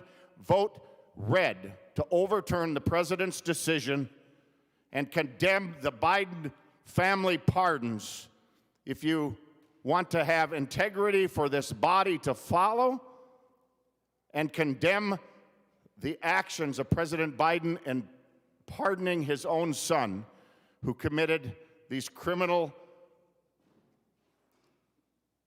felonies or other types of crimes against our country and potentially treasonous with all the things that he was protecting him from in this pardon. We know it was wrong. Many Democrats spoke out against it afterwards. The president even told us, lied to the American people that he wouldn't do it. We should condemn it. It's germane. Vote red. A roll call requested, roll call granted. A green vote symbolizes upholding the president's ruling, and a green vote rules against it. Members, please vote. The secretary will take the roll.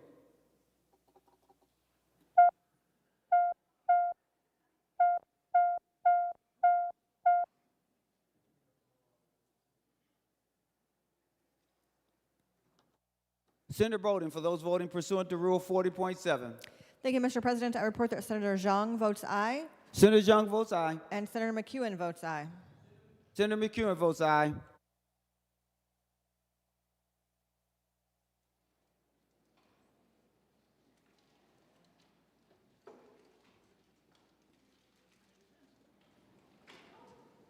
Senator Jasinski, for those voting pursuant to Rule 40.7. Thank you, Mr. President. Senator Matthews votes no. Senator Matthews votes no.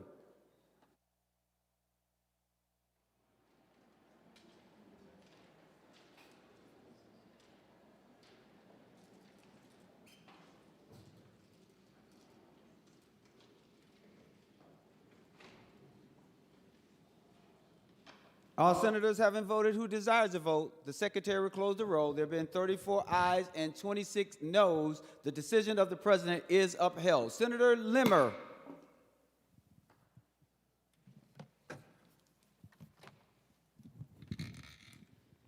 Thank you, Mr. President.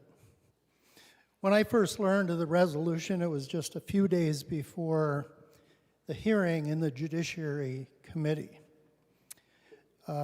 Aside from the presentation, we listened to a short video, an ABC News clip, and I have to admit it was well-selected scenes.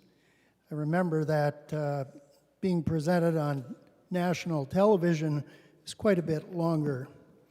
However, the resolution requests that the Senate to condemn President Trump's pardon of January 6 protesters. Despite the fact that the video showed selected scenes, it did not explain the logic or the knowledge of what President Trump based his decisions on. Neither do we. And I couldn't help but think, after seeing the backdrop here in the Minnesota Senate this session, we have so many issues that we need to focus on. There was no mention in the resolution of Speaker Pelosi refusing the use of National Guardsmen to protect the Capitol offered by President Trump days before January 6. There was no mention of Governor Walz publicly declaring Republicans and their voters as fascists and Nazis. There's no mention of a Democrat deficit of $6 billion that we should be struggling with right now. There is no mention of Governor Walz's current world comedy tour, when he should be here at home taking care of business and trying to fix that $6 billion budget that was caused by his leading that direction last year. I suppose if I was responsible for some of those ideas and those decisions, I'd be creating a distraction too. Although the resolution seeks a united condemnation by the Senate, the resolution only encourages division, as well as a deflection from the disastrous issues that we have to face right now. I have to ask a question. Would Senator Latz yield? Senator Latz, will you yield? He will yield. Senator Limmer. Thank you, Mr. President. Senator Latz, being a member of the Judiciary Committee myself, I have not been made aware of a budget target this year. As chairman of that committee, have you received a budget target from the current governor's administration? Senator Latz, to the question. Mr. President, Senator Limmer, I have not received a budget target from the administration of Governor Walz. Senator Limmer. Well, thank you, Mr. President. I guess that kind of makes my point. So many issues, so little time, and yet we're here on the floor of the Senate for a number of hours debating a resolution that really has no effect of law. I guess it's just an official complaint, but no solution to the problems we now face. I hope our members keep that in mind when the final vote comes up, because quite honestly, I do not see this any more than a deflection from the real issues that the majority party not only owns, but they have to solve. Thank you, Mr. President. Senator Lucero.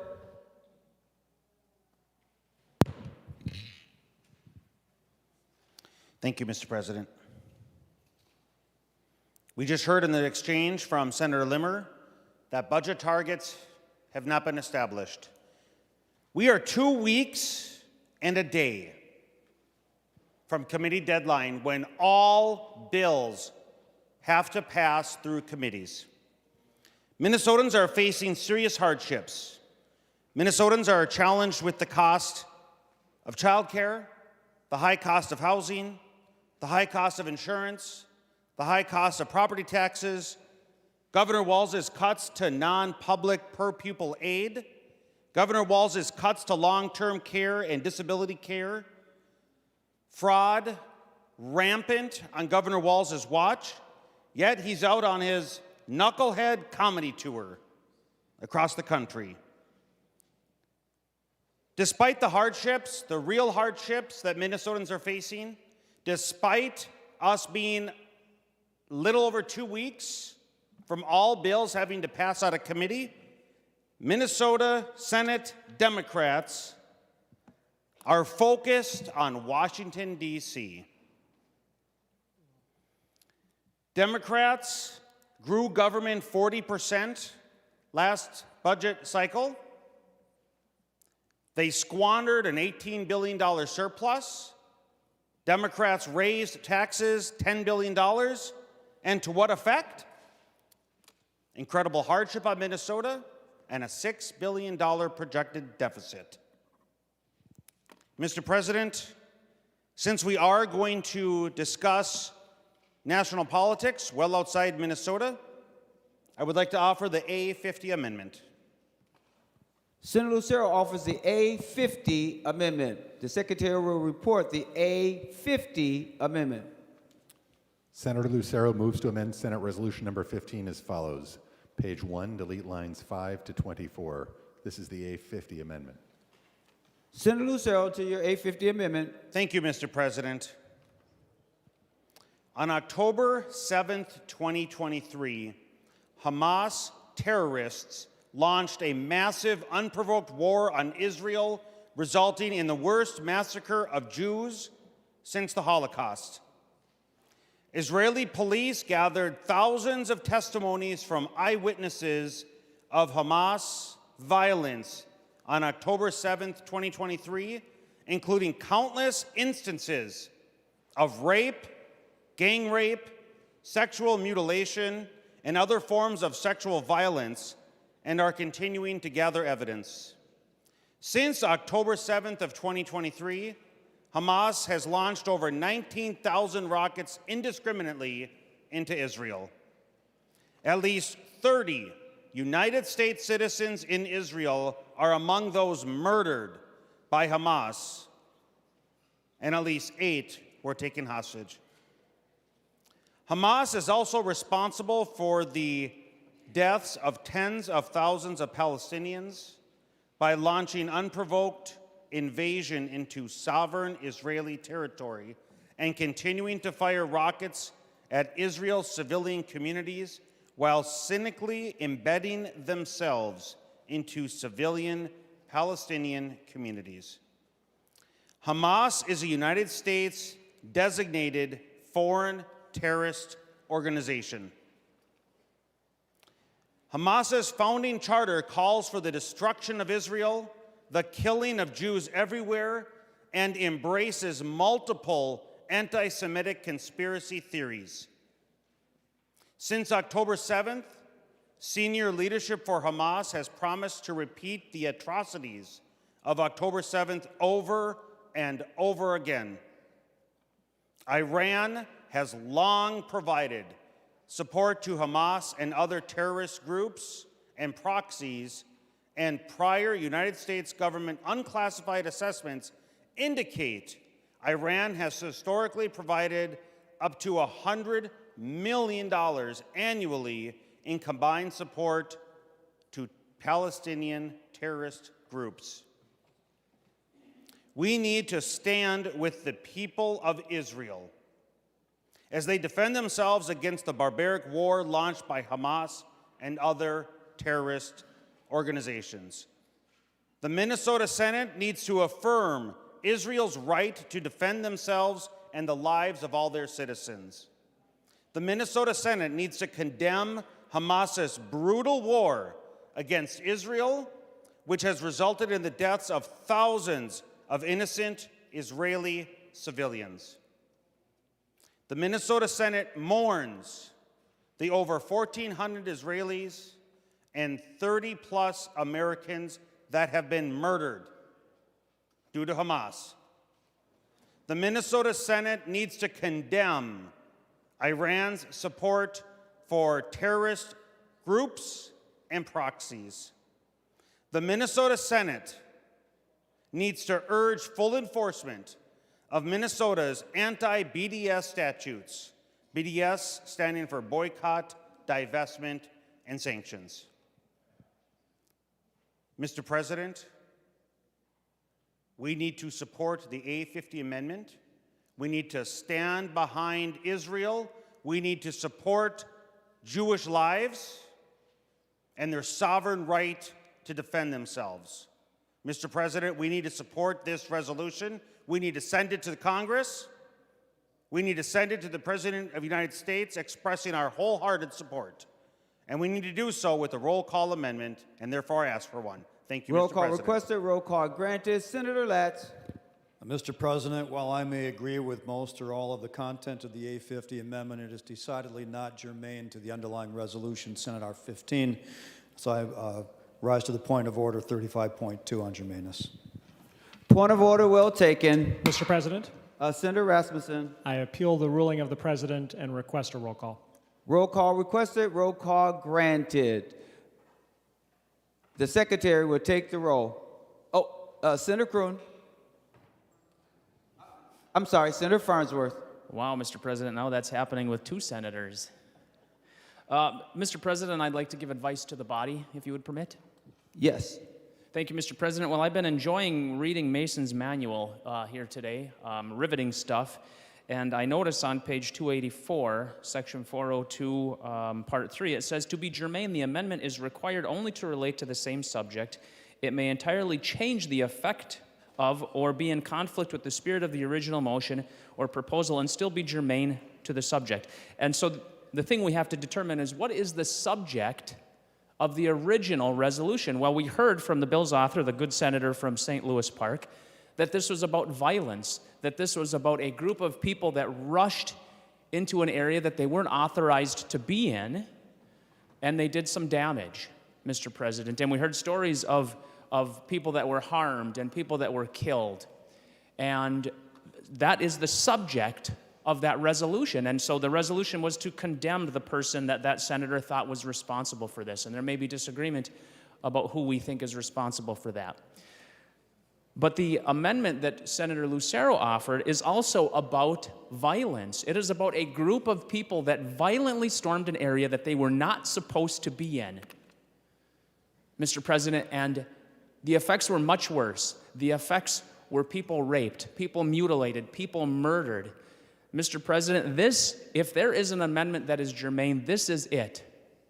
This would condemn the most violent and atrocious act in the history of my life, in my entire life. Nothing like this has ever happened. And if we can't condemn this, Mr. President, then I don't know why we're wasting time condemning some other act that happened 4 or 5 years ago. So I would encourage the body to find your ruling not well taken, or however we vote red.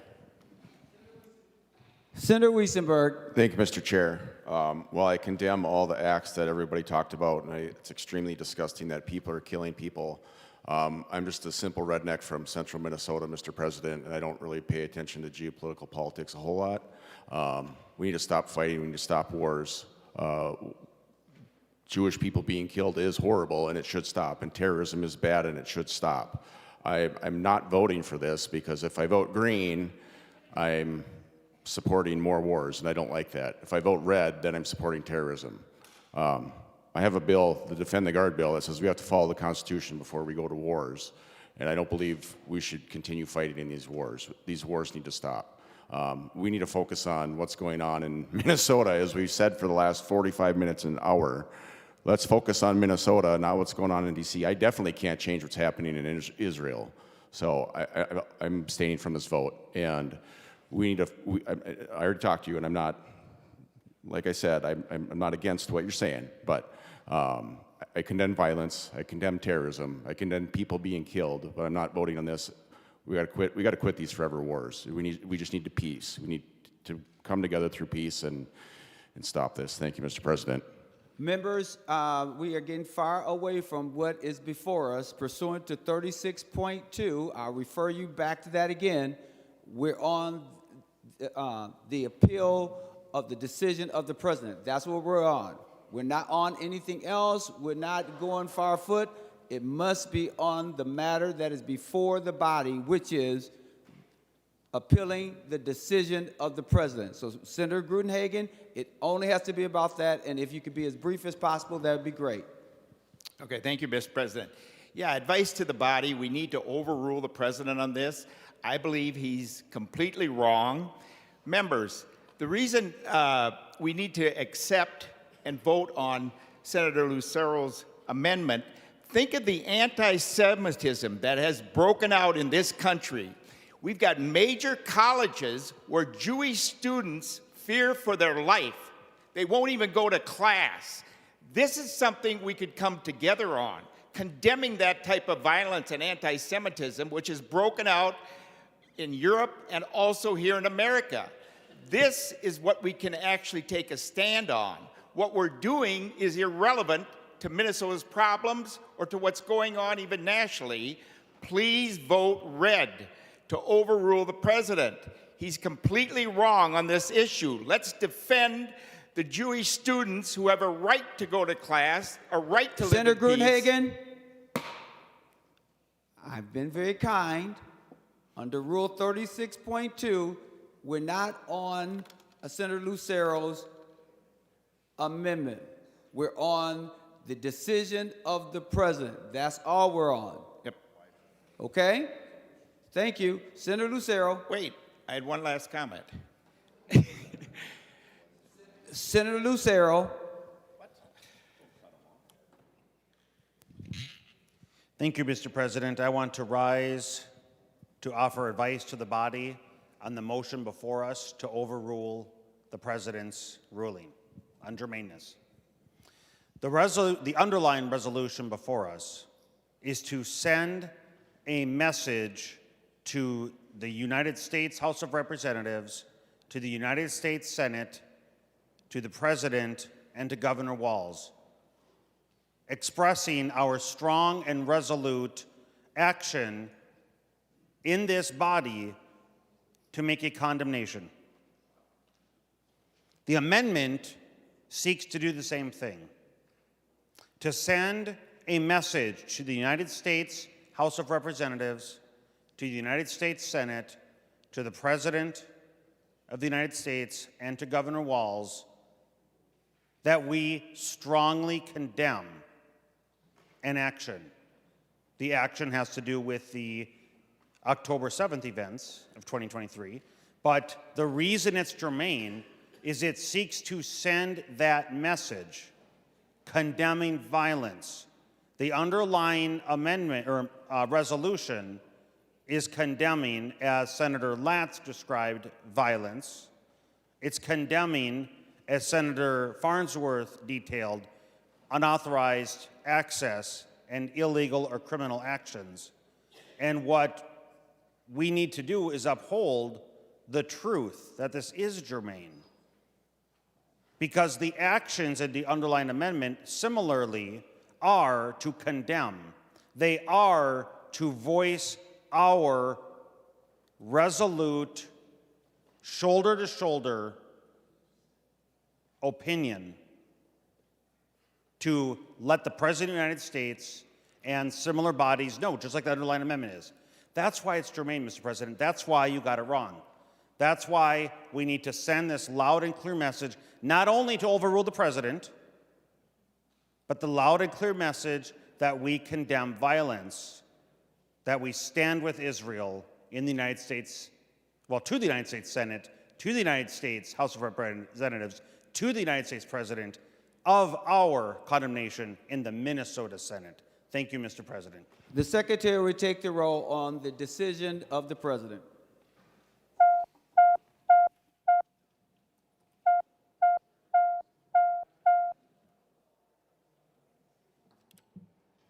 Senator Broden, for those voting pursuant to Rule 40.7. Thank you, Mr. President. I report that Senator Zhang votes aye. Senator Young votes aye. And Senator McEwen votes aye. Senator McEwen votes aye. Senator Jasinski, for those voting pursuant to Rule 40.7. Oh, he's here now. Good to see you, Senator Matthews.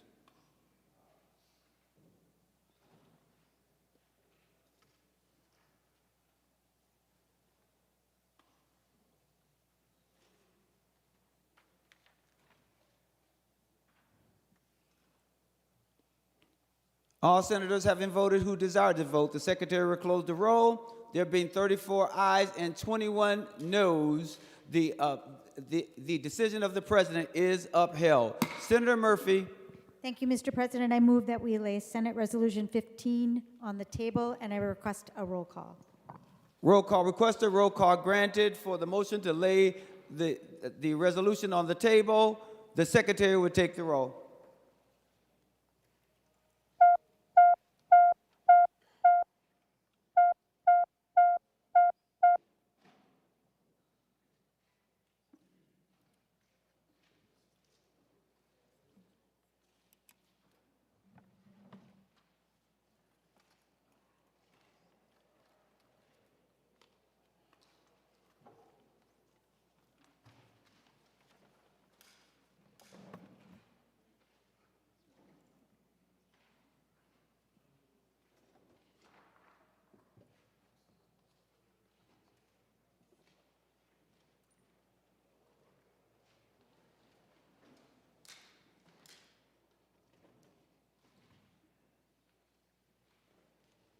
Senator Broden, for those voting pursuant to Rule 40.7. Thank you, Mr. President. I report that Senator Zhang votes aye. Senator Young votes aye. And Senator McEwen votes aye. And Senator McEwen votes aye.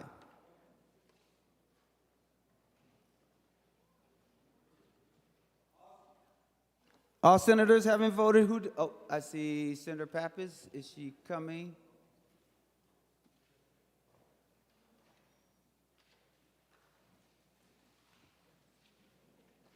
All senators having voted who desire to vote, the Secretary will close the roll. There being 48 ayes and 10 noes, the motion to lay the bill on the table has passed. All right, we will now proceed to the 13th order of business, announcements of Senate interests. Without objection, the following senators will be excused from today's session: Duckworth, Pratt, all day; Nelson, 11:30 to 11:40, and 11:45 to 11:55; Senator Coleman, 12:20 until the end; Senator Liskey, 12:30 until the end; Senator Nelson from 12:30 to the end; Senator Abler, 12:30 to the end; Senator Housley, 12:45 until the end; and Senator Limmer, 12:50 until the end.